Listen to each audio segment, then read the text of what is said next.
Hi, everyone, and welcome to a long overdue brand new episode of Red Chair Knits.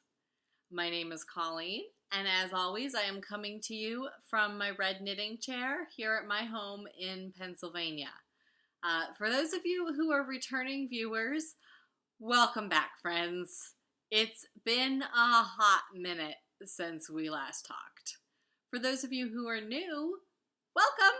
You have no idea that it's been quite a long gap since I was last recording. But for those of you who are returning, honestly, from the bottom of my heart, it means a lot that you guys are tuning back in after me basically disappearing for so long. I think it's been 10 or 11 months since I recorded an episode. I don't know what number episode that was, and I don't know what number episode this will be. I'll have to check YouTube before I upload it. But I have missed sitting down and talking to all of you. I never intended to take that much of a gap.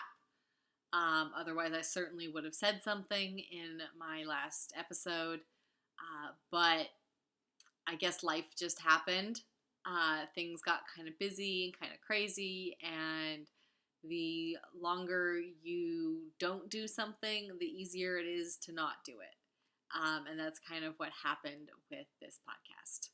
So my apologies for the long gap, and welcome back.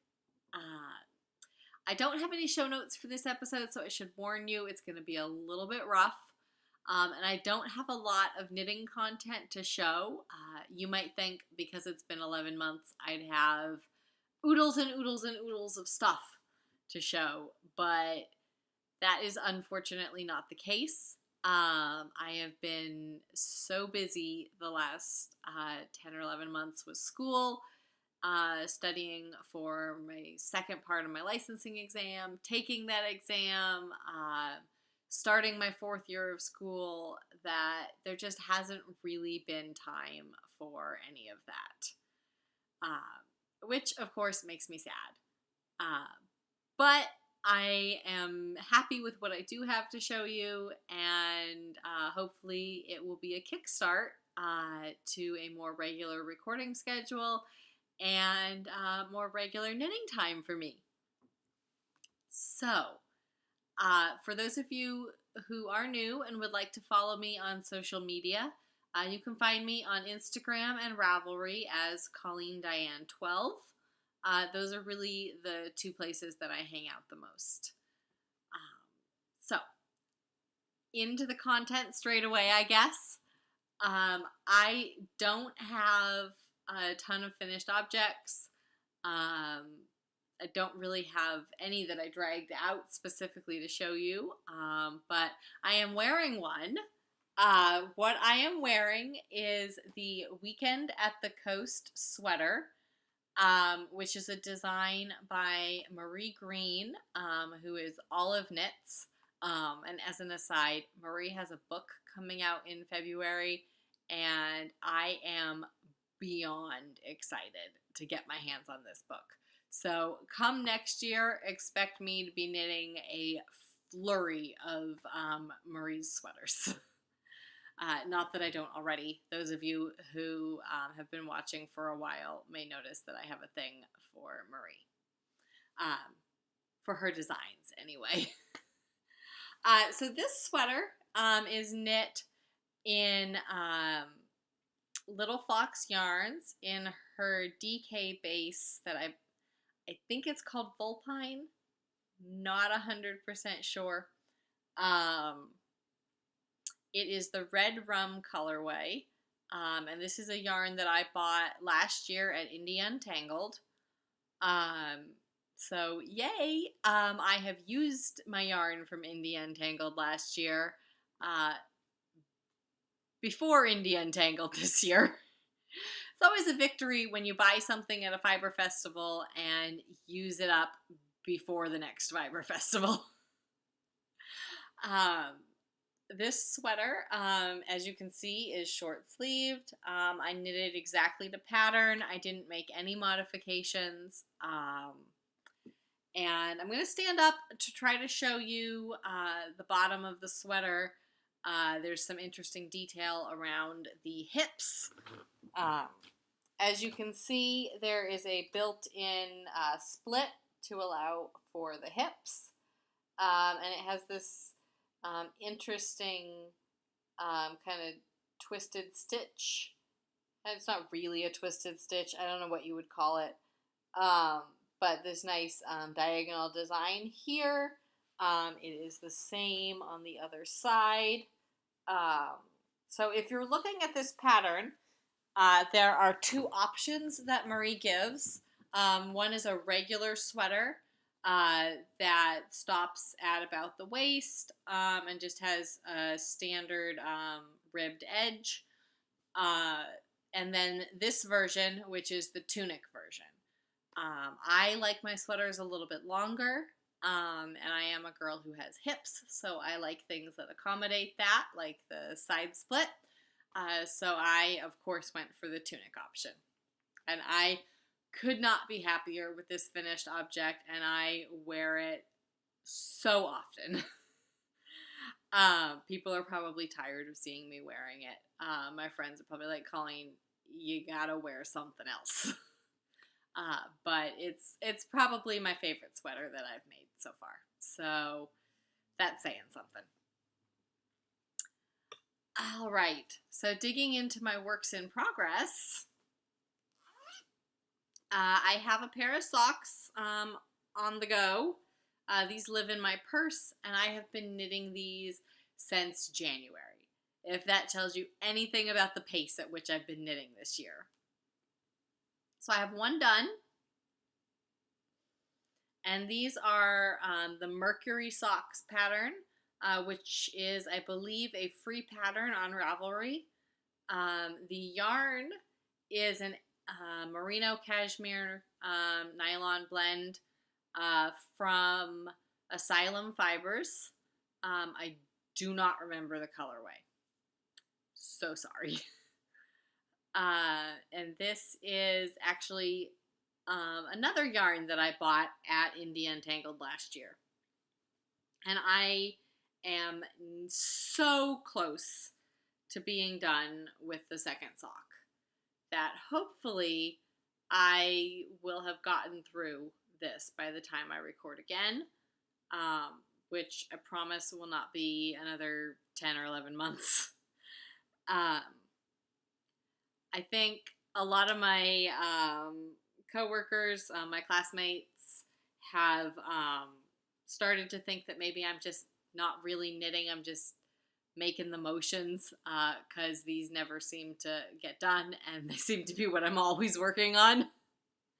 But these are what lives in my purse, and they're basically being knit like a row at a time, like 3 or 4 times a week when I have time to pull them out. So that's why they've taken so long. And they are living in my Cinderella project bag. This is by Molly Klein Design.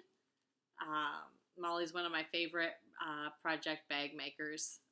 I have a lot of hers, as those of you who have watched in the past will know. Some of the other things I've been working on, I have been knitting a pair of fingerless mitts. I currently have one almost done, but not completely. These are the Waiting for Winter mitts by Susan B. Anderson. The yarn, ignore my waste yarn here, is Gnome Acres in the pumpkin spice colorway. This is a worsted weight, a tweed yarn. And this yarn was actually gifted to me in a swap that I did 3 or 4 years ago. I wish I could remember the name of the lovely woman who I was partnered with who sent it to me, but I really can't. It's been too many years. It's been sitting on my shelf ever since I got it. I knew I wanted to make mitts with it, and I just haven't gotten around to it until now. These have been a nice quick project. I did all of this in an afternoon. I'm still not sure on the length I made them. I may want to rip back and make them a little bit shorter, or convert them into mittens. I kind of wanted them as fingerless mitts, but I just feel like I wasn't paying attention and stopped them at kind of an awkward point. So I think I might go back and rip them out and just stop them a little closer to the knuckles. Undecided on that one, which is why they've been sitting with the one almost done mitt. It's just missing its thumb, for probably a couple of days. So I'm weighing my options on these, but I love the pattern. It's my go-to when I want to show off the yarn rather than a given pattern on mittens or mitts. And this yarn, I kind of wish I had started knitting with it before, because I love it. Wish I could get more of it. Unfortunately, some of you may know that No Makers is no longer dyeing yarn. So there will be no more of this yarn. But this worsted tweed is so soft, and just awesome. So yeah, this is my kind of almost half finished object. The only other thing I've been working on recently is a really large project that I'm working on. I decided to make my mother and my sisters, if any of you are listening, go away now. I don't think my mom or my sisters watch the podcast, but if you do, go away. I'm going to talk about your Christmas presents. I decided to make them sweaters. I know, I'm insane. And I decided to make them all the same sweater in different yarns. And then I thought maybe I'd make one for myself as well. They're never all going to get done by Christmas. Mine certainly not. But I'm trying. So I don't have any of them done yet. I've made some good progress on my older sisters. Let me pull that up for you. This is the Heathrow sweater wrap by Marie Green. I know, no variety in the sweater designers that I knit. But when you find something good, you stick with it. So, as you can see, this is a ton of stockinette with a really cool cable pattern that I don't know if you can see, it's going to block out really beautifully. And probably not really doing anything by pulling on that to show you, but you can kind of get the idea. So it's kind of longer in front, open in the front, and then it's just designed to be like this cozy wrap with 3/4 length sleeves that you can just, wrap around you while you're traveling, hence the name Heathrow. I am about, I would say, 2/3 done. This is the front panel for the left. I have finished the back, and I am working on the right-sided front panel now. I am knitting this in Lolo Did It in the Whole Lotta DK base, which comes as a 250 gram skein, which, if you're not familiar with what a 250 gram skein looks like, caked up, let me show you.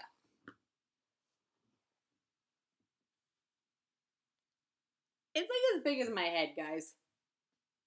I can hide my head behind it. So I got 2 of these to make this sweater. I made it to really, I just switched here. So I made it basically 2/3 of the way through the body, a little more than 2/3 of the way before I had to switch skeins. So I think I should have plenty to finish out the body. There is ribbing all around, and then the sleeves. So I'm hoping, positive thinking, that I have enough to finish this one for my sister. Because I also bought the same yarn to make one for my younger sister. So this is what it looks like uncaked up. And I have 2 of these. This is 250 grams of 85% Polworth wool and 15% silk. It is a non-superwash yarn. I usually like to make gifts in a superwash yarn, but I couldn't resist this yarn. So I'm just going to warn them that they can't put these sweaters through the washing machine. I kind of have a feeling my little sister might anyway, and I might get a panicked phone call from her. But Christina, if you're watching and you didn't take my advice to stop listening, I'm going to give this to you. It does not go in the washing machine. So I think I forgot to tell you this beautiful gray colorway that I'm working with, that has all these fabulous tonal variations throughout. This is the Coal Miner's Daughter colorway, and this is Shamrock. So when you order this from Lolo Did It, you can select pretty much any colorway that they have in their collection, with a couple of exceptions. And then they custom dye it for you because it's such a large skein, a yarn baby, that I don't think they keep a lot of them in stock as dyed colors. And so you'll always get, they say they do 2 skeins at a time. So when you get 2, you know they're from the same dye lot. I could just sit here like this. I am planning to order the yarn for my mother's in the next week or 2. I'm still trying to decide exactly on what color I'm going to get her. It will not be the Lolo Did It. The yardage for the size that I need for my mother doesn't quite work out with buying those skeins. So price-wise, it is... so you get 750 yards approximately. 750, let me double check that. 725. So you get 725 yards in one of these yarn babies, which is a lot. But I think for my mom's size, I need like 1,700 yards. So I would need to get 3 and I'd have quite a lot left over. And it ends up financially being better to buy multiple skeins of something that comes in a skein of about 200 or 300 yards rather than having 200 or 300 yards left over. So that's really what I've been working on. The Heathrow has been taking up a lot of my knitting time, but I've really been enjoying it, so it's not really bothersome. I have a long flight coming up for a conference I'm going to, and so I'm looking forward to making some really good progress on the Heathrow then. My goal was to have my older sisters done by the end of September. It's September 28th, so that's not going to happen. But I did have to rip back several times and rip back pretty significant amounts to correct some what I realized were kind of glaring errors that I had made.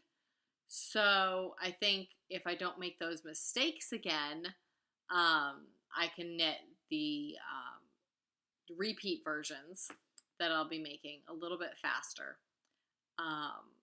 So I'm still going to keep the goal of finishing my younger sisters, which is not yet even started, by the end of October. So tune in to see how that crazy plan works out for me. I thought about showing you guys a couple of acquisitions that I had picked up since my last episode, but it's been so long that there's really just so much to show, and it would take way too long. So we're going to skip that. There will be no acquisition section this time. So that's really all the knitting content that I have to share. I have a couple of other projects planned once I finish my crazy Christmas knitting. And in the midst of all that crazy Christmas knitting, I also, we do a Secret Santa for our extended family. I am this year in charge of drawing names, so I already know who I'm going to get. We pick 2 people to be in charge of drawing names, and then those 2 people give to each other. So I know who I'm going to get already, and so I know what I'm going to be knitting for my cousin. And I don't think it'll take too long. It's a color work hat that I'm going to be making, but the color work is a little bit complicated, and I am not spectacular at color work yet, so stay tuned for that adventure as well. Who knows? Everybody may get IOUs for Christmas this year. So you might be thinking, Colleen, you haven't really been knitting much for the last 10 or 11 months. What on earth have you been doing? School. It's been a lot of schoolwork. Rotations have been very busy. For those of you who are new to my little channel, I am a now 4th year medical student here in Pennsylvania. So I graduate in May, which seems really, really soon. And yet it feels like it's taken forever to get to this point too.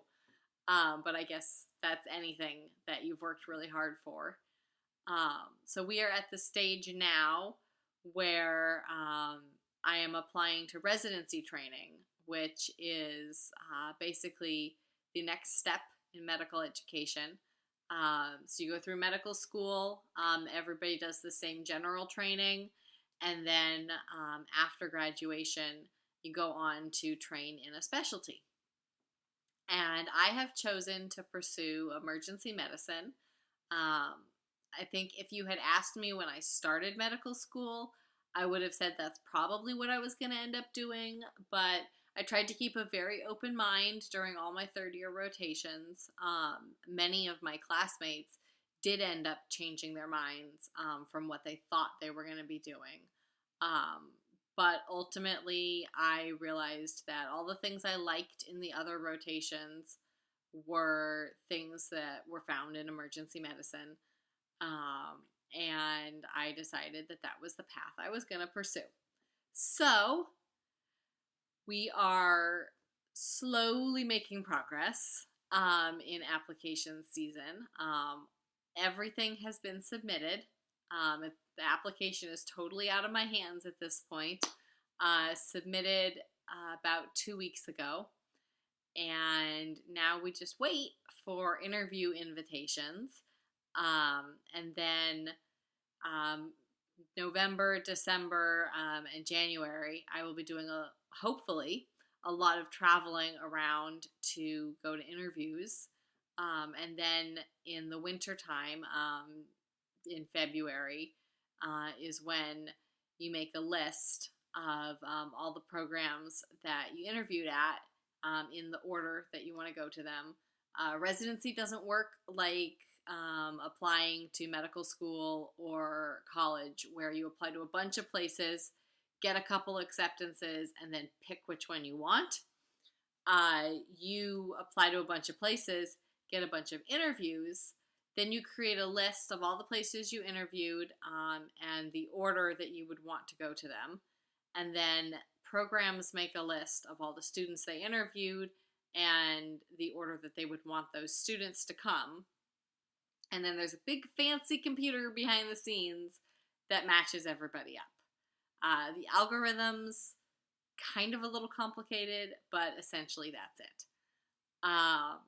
And then in March, we have what's called Match Day, where all medical students across the country who have participated in the match get an envelope and open their envelopes at the same time to find out where they're going to be training. So it's a pretty exciting time for all of us. We're at the very beginnings of the process, so there is a lot to go. So that's been taking up a lot of my time preparing for that. I did do 2 travel rotations this summer. So I went to South Carolina and I went to Tennessee, both of which were wonderful. I loved both places. You can maybe have noticed my new Grand Ole Opry mug, which I love tall mugs, so love this one. Loved getting to go to the Grand Ole Opry while I was in Tennessee. It's one of my favorite places. And I've also added South Carolina and Tennessee Starbucks mugs to my collection, so you may see those rotating through in the next couple episodes.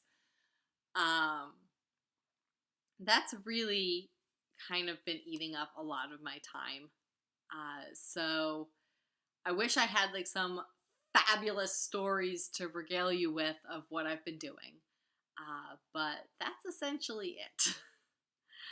Of course, there have been visits with family and friends along the way. I drove to South Carolina and drove to Tennessee. So got to stop and visit friends in North Carolina, visit family in North Carolina, got to stop in Georgia and enjoy a couple days vacationing with my parents who came out. But it's been a lot of schoolwork, a lot of working.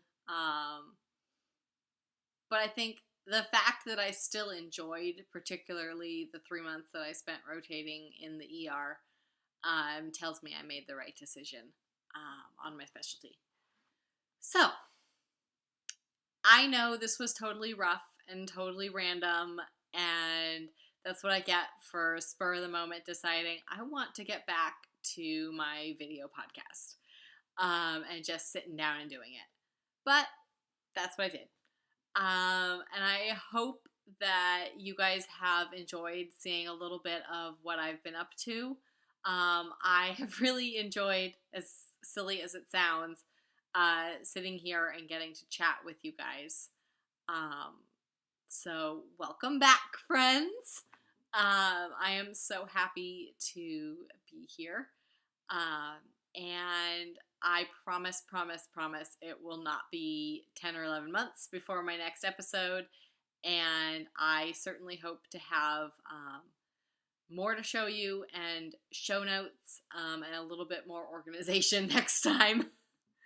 But thank you for tuning in. I have missed all of you, and I hope that you have all been well and have had a wonderful summer and are enjoying the start of our fall weather, if that's what you're having here, wherever you may be. So with this, as always, awkward end to the episode, happy knitting, and I look forward to seeing y'all next time. Bye!